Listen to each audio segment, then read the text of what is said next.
साथियों, आज की वीडियो में हम आपके सामने एक सोचने पर मजबूर कर देने वाली कहानी लेकर प्रस्तुत हुए हैं, जो नास्तिकता और आस्तिकता के बीच संघर्ष को दर्शाते हैं, जिसमें नास्तिक तर्क, विज्ञान और सबूतों पर जोर देता है और ईश्वर को कल्पना मानता है, जबकि आस्तिक आस्था, रहस्यवाद और आध्यात्मिक अनुभवों से ईश्वर को सिद्ध करता है। संवाद में दोनों एक दूसरे को चुनौती देते हैं। दर्शन और उदाहरणों से संघर्ष यात्रा रूपी है, जहाँ दोनों पक्ष गहराई से खोजते हैं। नास्तिक भौतिकवाद से सृष्टि की व्याख्या करता है। आस्तिक चेतना से कहानी, डायलॉग को संतुलित रखती है। कोई स्पष्ट विजेता नहीं, जो सहिष्णु और खुला दिमाग रखने वालों को सुझाती है। इसे आप इत्मीनान से सुने, जैसे आप किसी यात्रा पर निकले हों। शून्य और अनंत, एक रेल यात्रा की दास्तान। रात के 11 बज रहे थे। राजधानी एक्सप्रेस अपनी पूरी रफ्तार से पटरियों पर दौड़ रही थी।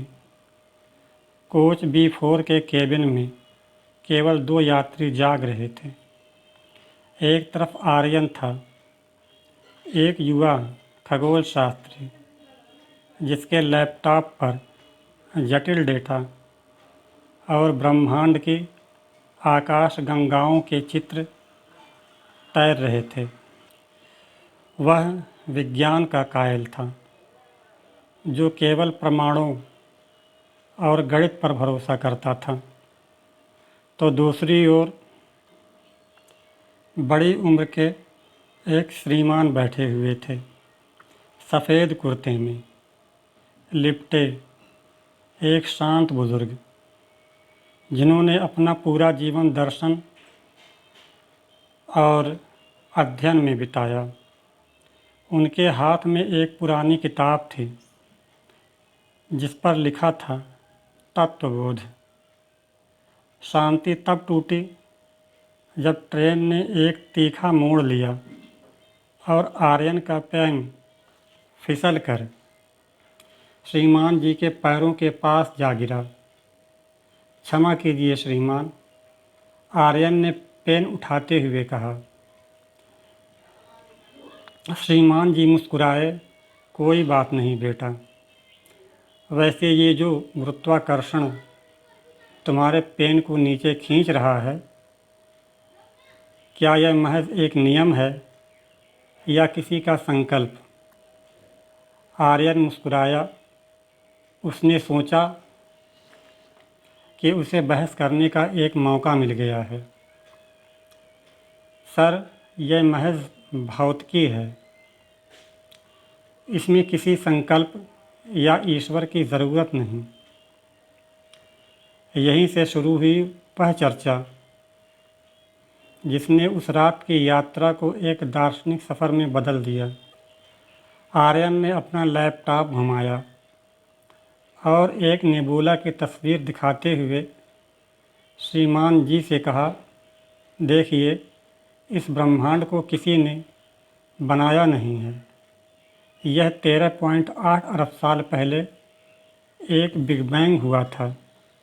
शून्यता में एक विस्फोट हुआ और ऊर्जा पदार्थ में बदल गई। फिर करोड़ों सालों में गुरुत्वाकर्षण ने तारों और ग्रहों को आकार दिया। डार्विन ने हमें बताया कि कैसे एक कोशिका से विकसित होकर हम इंसान बने। तो यहाँ ईश्वर कहाँ है? यह सब स्वतः स्फूर्त है, यानी खुदकार है। आर्यन का तर्क स्पष्ट था। अस्तित्व का आधार पदार्थ है।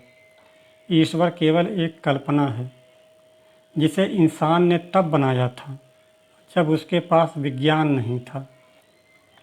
श्रीमान जी ने आर्यन की बात को शांति से सुना और अपनी जेब से एक पुरानी चाबी वाली घड़ी निकाली। उन्होंने पूछा, आर्यन, अगर मैं कहूँ कि इस घड़ी के पुर्जे, स्प्रिंग, गियर, सुइयाँ सब एक डिब्बे में रखे थे, मैंने डिब्बा हिलाया और यह घड़ी अपने आप जुड़ गई और समय बताने लगी, तो क्या तुम मानोगे? यह सुनकर आर्यन बोला, नहीं, बिल्कुल नहीं, यह तो सांख्यिकीय रूप से असंभव है, यह तो स्टैटिकली इम्पॉसिबल है। ठीक यही बात आस्तिक दृष्टिकोण कहता है। श्रीमान जी बोले, ब्रह्मांड के नियम जैसे प्रकाश की गति या इलेक्ट्रॉन का द्रव्यमान इतनी सटीक हैं, फाइन ट्यून्ड हैं कि अगर इनमें बाल बराबर भी फर्क होता तो न तारे बनते, न जीवन, न तुम। क्या इसे संयोग कहते हो? हम इसे परम चेतना यानी सुप्रीम इंटेलिजेंस का डिज़ाइन कहते हैं।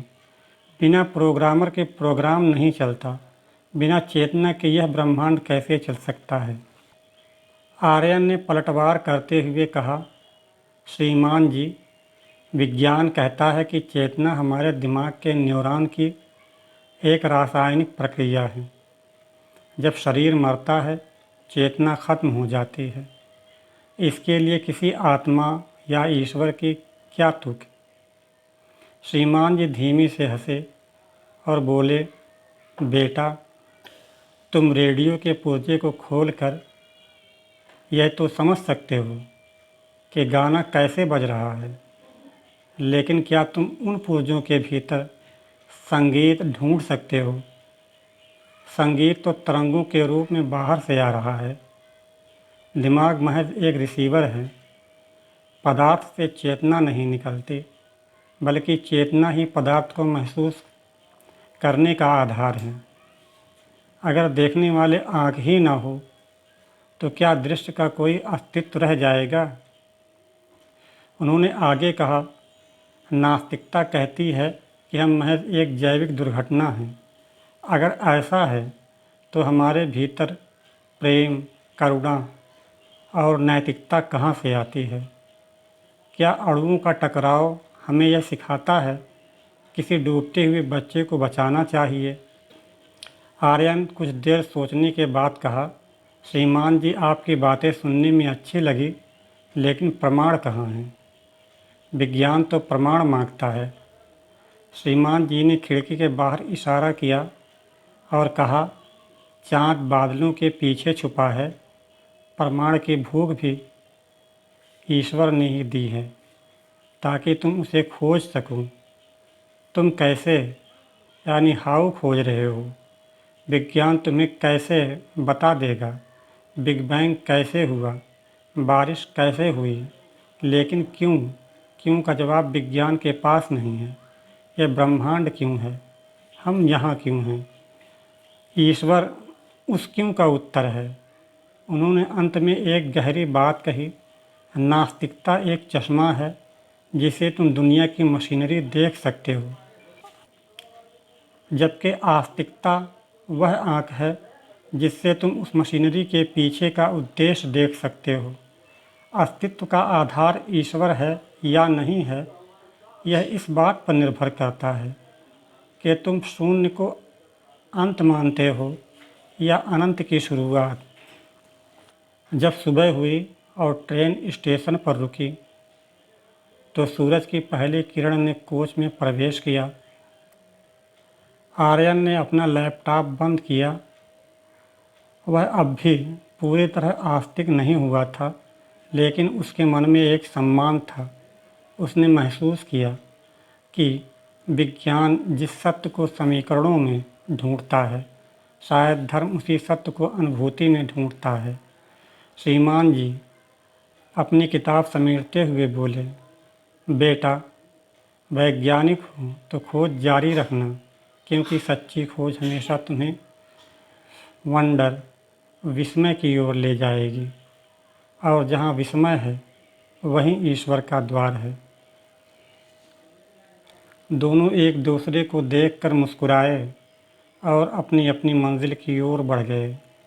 पटरी वहीं थी, लेकिन नज़रिया बदल चुका था। तो साथियों, अगर यह वह